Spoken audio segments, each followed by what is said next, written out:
happy to. First, I'm so delighted to be here, Eric, and thank you for inviting me. It's an honor to be asked to do something like this for someone who's doing such good work in the podcast world. And I've listened to many of your podcasts. I enjoy them all. And even at my age, I still get inspired. So I'm Mike O'Donnell, and I'm a long-term tech entrepreneur. Started and built a number of companies, several of them funded by venture capital out of Silicon Valley and Seattle. Fortunate to have had some successes. Became an angel investor and invested in 25, 26 companies, roughly, startup companies. Had the opportunity to then become a venture capitalist for a short while, raised a fund and invested in some companies. And then I also teach and mentor entrepreneurship at various accelerators. And at the University of Miami and at the Broward College, I've led programs. So I'm a creator, an innovator, a tech guy who's been blessed with the opportunity to also mentor and give back and help a lot of other young aspiring entrepreneurs to achieve their dreams. Am I still on? I love it. Is there an entrepreneur, a young entrepreneur story that comes to mind where you just wanted to grab them by the sides of their head and just tell them, like, you need to do this thing and you're not listening. You're too myopic on this one thing. Was there ever a time where they just weren't getting it and you had the golden ticket for them to get them where they needed to go and they weren't willing to take it? I don't know that I ever had the golden ticket, because nobody is going to feel the same passion and have the same love and know their vision and their dream as much as them. So I never knew that I had the golden ticket, but there are many instances where I thought that they were missing the larger picture of what their venture was, and just trying to get them to redefine what business they were in so that they weren't so narrowly focused on doing one thing, but maybe serving a greater purpose. And there's gosh, I can't think of one offhand. I probably have to go through all of the companies that I've mentored, but quite a few of them, to me, they don't think big enough, and trying to get them to redefine their business and their vision to be something much greater than themselves can be challenging. You know, I find myself living in this world where there's a lot of business gurus and there's a lot of experts out there who have a track record of success, a very beefy CV, who continue to remind me that I need to focus, that I need to niche down, that I need to narrow, right? Almost the opposite advice, where it's like, no, you're trying to do too much at once, and you are letting your grand vision stand in the way of the steps that it's going to take to get there. And so, you know, multiple times in my business, because I have a business that creates passive income for people. And I say passive income, but the FTC would probably want me to narrow that definition even more, right? Pretty automated forms of income, managed income, we'll call it. And so we got so focused on at the time that I started the business, I was reading this book by Michael Graeber called Debt, that talks about the history of money. And I got so obsessed with the future of the economy and debt contracts kind of shifting the tectonic plates of how money is used in society. And so it was like, our mission is to financially free 1 million people. We're going to financially free 1 million people. In my communion with ChatGPT is like, if you can get 1 million people, you're going to have this tipping point and the economy is going to completely change and it's going to be great. And it stressed me out, that goal. It really made me start feeling like I was spinning my wheels. What advice would you have for me in that situation where I'm kind of experiencing the opposite phenomenon? You have to break it down. So we have 8,760 hours a year. It's a huge number, but there's only 365 days, and you're only going to live to be 75 to 80. So you have to realize that in the scheme of things, your time is relatively short. All of our time here is relatively short. However, within that time, if you break it down into manageable steps, I'm sure, this is the last day of the year. Tomorrow, people are going to be doing their New Year's resolutions. And hopefully they're going to be saying, this is where I want to be. This is the new person, or the new thing that I want to launch or create or build. This is where I want to be in a year. And where you want to be in a year is not going to get you anywhere near that million people financially free. But if you get 10,000, that's awesome, because 10,000 will get you 100,000, right? So it's breaking it down steps, but don't ever lose sight of the larger vision. President Eisenhower famously said, what's important is not urgent, and what's urgent is not important. And I've seen that with a lot of entrepreneurs. They always are focusing on, they're putting out fires. Everything's urgent, urgent, urgent. But none of the things they're working on are serving the vision or bringing them to their bigger goal. They're getting, off on strategy of the week and this problem and that problem and an employee issue or a founder issue.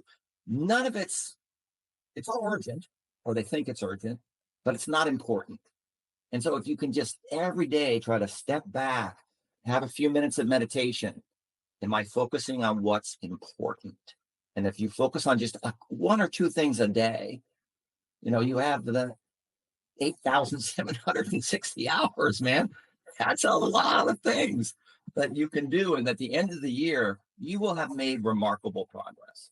Was there a time when you were younger, pre-acquisition days, pre-venture capital days, where you were working, in one of your first maybe big kid jobs, where you didn't have that sense of meditation, where you didn't know how to step back and you were kind of lost in it? And how did you find that? Who got you there? Who helped you get there? What catalyzing event got you there?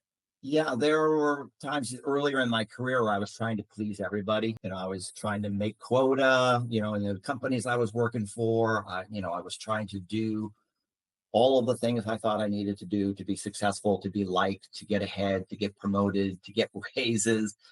And I was miserable in a lot of those things because I lost sight of my Ikigai, right? You're familiar with that, right? Yeah, explain it for those who don't know. Yeah, Iki means life and Gai means worth or value. It's a Japanese word that means finding your life's purpose. And there's sort of four intersections: what you love, you're good at, what the world needs, and what you can make money at. And that's the sweet spot, man. If you can find that center and bring the passion along with vocation, you've hit it. And so early on, I wasn't doing that. I was more focused on other people creating demands of me, having expectations of me, and even having expectations of myself of what I'm supposed to do as a father and as a husband and as a provider. And I was miserable till I really got back in touch with my Ikigai. How did you find it? How did you find that intersection? Quit my job and I said, I'm starting my own company. And my wife said, what? We got free kids. How old were the kids? I'm not going to be, they were 6 months, 3 years, and 7. I mean, they were young. And I was making good money working for someone else in the tech field. And I said, I'm not happy. I know we have a good lifestyle, we have a good home, we have cars, the kids are good, but this is not what I want to do for the rest of my life. I'm not going to be on my deathbed. I'm not going to be looking back with all these regrets that I made other people well. And I worked to their expectation and not doing the things that I love and want to do. And so that really kicked it off. And then I only worked for myself at that point, from that time on. Was there a mentor that helped you get there, or a friend or colleague or a book that helped catalyze that?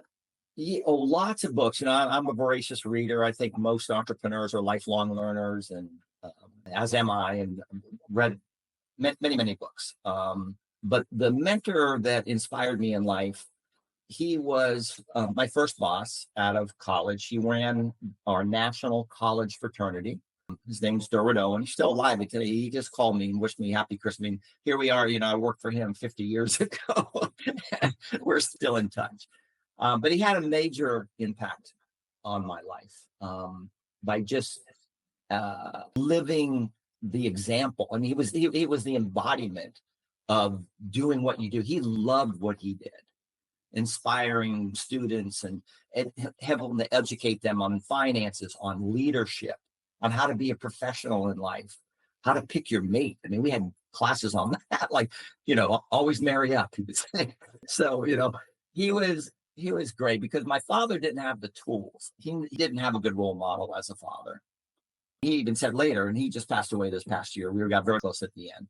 He said, I wish I would have known more as a father to help you and your siblings. I know I wasn't as engaged. He was just into his work and was into boating, but wasn't really engaged in terms of mentoring and coaching me or my siblings. But this other man was. And we actually wrote a book together. It's called A True Professional. I wrote it based on all the life lessons he taught me, and he wrote the foreword. And it's all 5-star reviewed, 100% 5-star reviews. People absolutely love it because it's just sort of a blueprint for how you should build your career and be thought of as a true professional in life. I love that. I'm sorry for your loss. Is there I'll just ask because I recently got one of those like tell me your story dad books that you see advertised all over. Yeah. What was the nicest thing your dad ever did for you? He never saddled me with any baggage in terms of political views, ethnic views. I never heard him utter one bad word against somebody of another race, ever. I would go to a friend's house. I grew up in the South, in parts of the deep South, where I was, surrounded by bias and prejudice and hate. And, it was astounding because I never heard it at home. So the nicest thing he ever did to me was to let me make my own choices. I'm sure he had his own biases and prejudices, but he never saddled me with any of them. I never got any baggage from him or my mom. They always spoke, everybody is equal. Everybody has their thing to give. Everybody should be treated with respect and with dignity. He taught me that at a very early age. That was the best gift he could ever give me. I love that.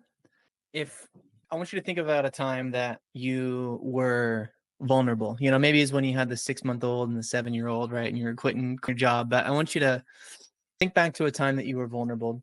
Doesn't matter what age, but I do want to know what age. And if you could write down a piece of advice on a napkin or a fortune cookie size little piece of paper and just secretly slip it into your pocket at that age, how old are you? What would you write down? What advice would you give yourself? And what was going on during that time? Sure. So I was 29 years old, married. At the time, I only had one child, and my wife was pregnant with our second child, our daughter. And I had just started this business, the software business. I was into it for about a year. It was called Ask Me Multimedia. And my partner was a brilliant programmer. I mean, gifted.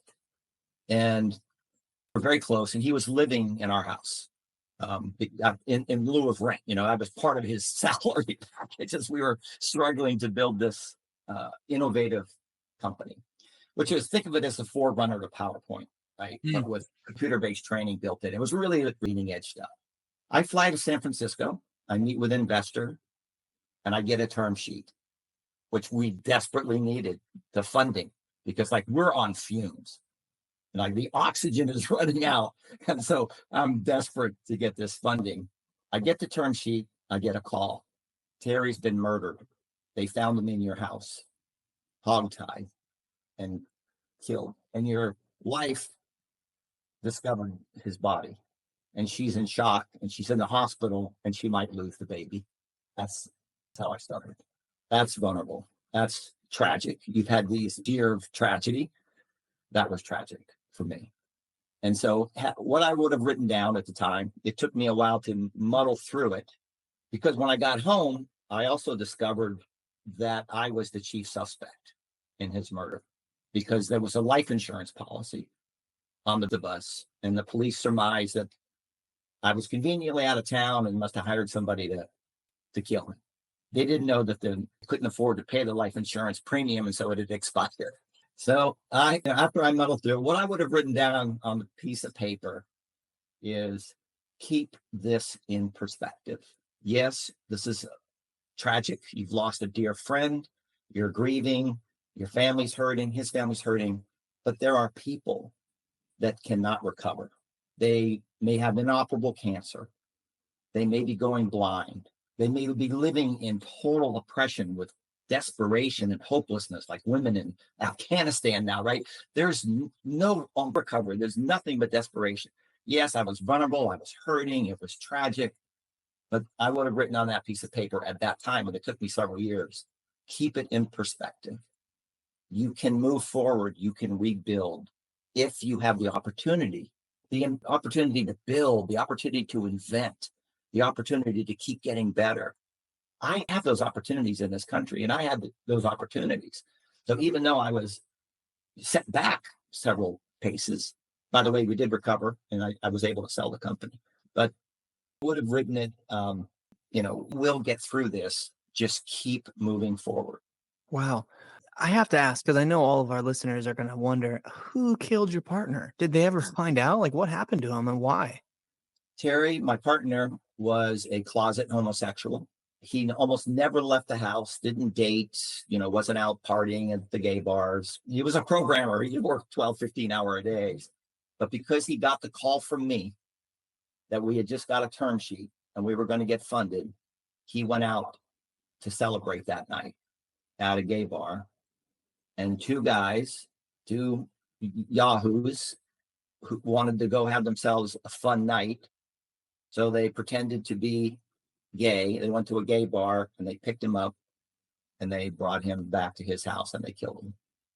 Wow. Yeah. That is absolutely bananas. Did they go to prison forever? Or, I mean, and what state was this in? This was in North Dakota, Fargo, North Dakota. In fact, if you carry Dorf murder, Fargo, North Dakota, I think it was the biggest story of the year that year. So the sad thing, the one guy, one of them confessed and had regret. I mean, they were doing drugs, they were alcohol, they were being, they thought they were being cool, manly men. And he had remorse, but he refused to testify against his friend who was with him and who apparently is the one that actually committed the murder. And he got off. He never did any time. I'm reading it right now. That is absolutely bananas. Wow. I can't. So your wife, I feel for her. She was able to make it through that. Baby was able to make it through that as well. Yeah. You And she eventually just had her first child. Just the baby had her. Yeah. Congratulations. We made it through. Mike, you've spent a lot of time mentoring and helping entrepreneurs and startups get to the next phase, scale their companies and become successful.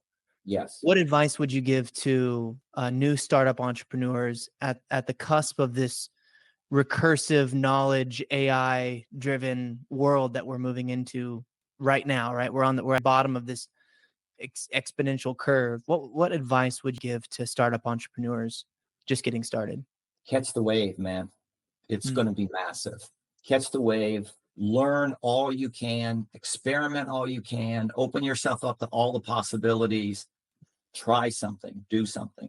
I'm not going to miss this one. I, as you know, launched a new AI venture called Times of My Life Virtual Biographer, because AI is going to change everything, just like the internet changed everything. And I think it's largely going to be super positive for the world. Every new invention, every new technology has a dark side. The internet does, as you know. AI will, and I hope better angels will prevail, and that we'll put smart guardrails where we need to put them. But just my use of AI this past year, I've become a prompt engineer. I trained myself to become an AI prompt engineer, and that's one of the great futures, by the way. So if you know how to interact with AI, if you know how to structure a prompt and structure the interview or the output that you're looking for, the results are absolutely astounding. It's going to change everything. So I would say any entrepreneur, whatever application you're looking to apply to AI, whether it's financial or medical or hospitality or creatively, do it, get really, really good at it. Learn all you can about it. And it's going to show you the way. Don't try to steer it. Have your vision. It will steer you and let it take you where it needs to go. I love it. As a on the this a lot are feeling as they have in the past and they're feeling like their dollar doesn't go as far, and I still hear startups getting lots of funding, right? Millions of dollars, hundreds of millions of dollars sometimes.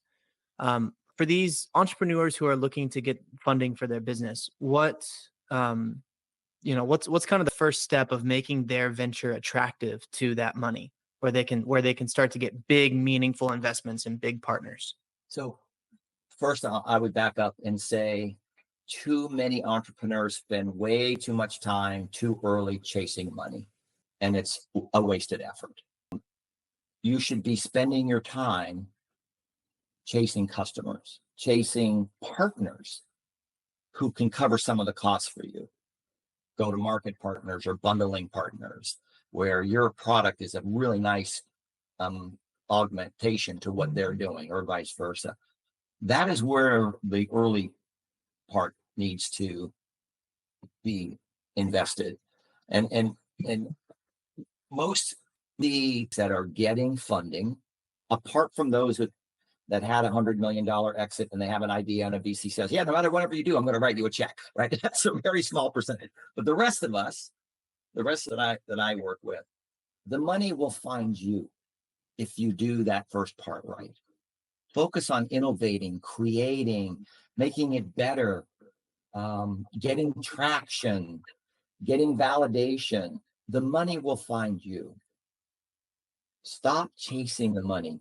It's vicious entrepreneurs go to. And it's funny because everything on LinkedIn and all these accelerators, all they teach, here's how to create a pitch deck. Here's how to find investors. So you've got vast majorities of many people who are teaching people about how to be entrepreneurs, and there aren't entrepreneurs. It's like all of the people who are teaching people panning for gold. Here's what gold is. Here's the map of the gold. Here's the pick and shovel. Right? You have all these people, but there's plenty of money. Don't spend your time chasing it. It will find you. Mike, tell us a little bit about your this new project that you created, and tell us where we can find you. Sure. It's called Times of My Life, and it's just like it's spelled. timesofmy.life is the URL, and it interviews people about whatever life topic they want to chat about: marriage, birth, graduation, death, setbacks, memory of your father, whatever. If you pick the topic, it will interview you, and then it will write the story for you, because lots of people aren't good writers, and it writes a magnificent story, and it doesn't make things up. It's just like like you hired a writer, right? That's the beautiful AI. But not only does it write the story, it also produces it instantly as a video, a podcast, or as in a printed piece or printed book, complete with music, background music, narration. You can be a narrator or choose one of our professional narrators, and photos and video clips. So it's a video production studio. It's a biographer, all in one. And every story is only $1. It's completely, and the reason I did it was because my parents lost everything in Hurricane Katrina. Talk about more tragedy. I just bought them a house to retire in Gulfport, Mississippi, and nothing. They got out just a few hours before Katrina hit. Many of their neighbors did not leave, and they died, and nothing was left but the foundation and over 100 years of family photo albums, home movies, cards and letters, my dad's military papers, birth certificates, all gone. My whole heritage was wiped out in a matter of hours. And I found that's not uncommon. People, storms and fires, or people put stuff in the attic and it gets eaten by the rats, or one family has it and they're hoarding it and no one else has access to any of this stuff. I'm like, technology can solve this problem. So there's going to be two parts of the company. One is helping them write and preserve their stories, and the other one is all the artifacts to go with it. I'm going to create a nonprofit foundation to pay for everybody to store their stuff for free forever in perpetuity. Because if you put it on Google right now, or Amazon, or Apple, When you die, you stop paying the monthly bill, all your photos are going to go away. Bye-bye. All that wonderful, all of your heritage, all those wonderful memories. Someone's not paying that monthly bill. Bye-bye. I'm going to fix that too. Mike, you're an inspiration, my man. Thank you so much for coming on the show. My pleasure. Keep up the great work. This has been the Pulse Ox Podcast. Please, if you found this episode valuable, give us a like on Spotify and share it with a friend.